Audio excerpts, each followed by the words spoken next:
They keep blaming DEI for unqualified people getting hired and elected to positions they don't deserve. But in this case, one candidate had decades of leadership, 40 years of military service, and global experience, while the other candidate, well, he got elected to Congress. He was recently caught snitching on himself by showing he doesn't even know basic facts about the state he now represents in Congress. You are watching Black Joy Interrupted Quick News.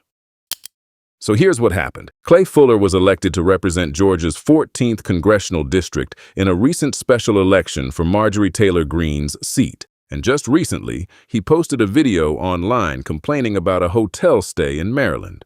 According to Fuller, the hotel's air conditioning shut off in the middle of the night because of some AOC Green New Deal policy. He claimed the front desk told him that if a person is not moving around in the room, the air conditioning basically shuts off on its own, unless the room is switched into some kind of VIP mode. That alone sounded ridiculous, because the Green New Deal had nothing to do with hotel air conditioning systems, and more importantly, it never even became law. It died in the Senate back in 2019, so right out the gate, he tried to pass off nonsense like it was a fact. And then he made it worse.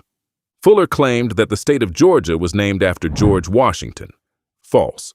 Georgia was named after King George II of England, and people picked up on it immediately, because this isn't some random person online rambling into a camera.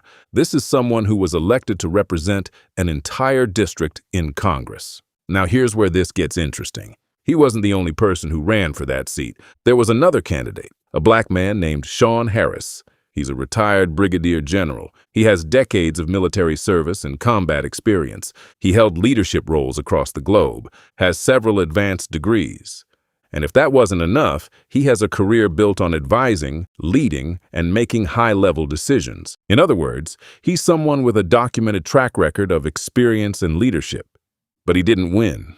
Fuller did. And this is where the DEI conversation comes into play, because they keep repeating the idea that diversity, equity, and inclusion equates to unqualified people taking over positions they don't deserve, that somehow qualified candidates are being overlooked just to check a diversity box. But when you look at situations like this, that argument doesn't hold up, because the question becomes simple. What does qualified actually look like? Is it experience, leadership, and knowledge, or is it something else entirely? Because in this case, the more experienced candidate didn't win, and the one who did, well, his intellect and integrity are being questioned. And let's be honest, DEI isn't about lowering standards. It's about making sure the right people aren't overlooked in the first place. This is Black Joy Interrupted Quick News. Thank you for watching.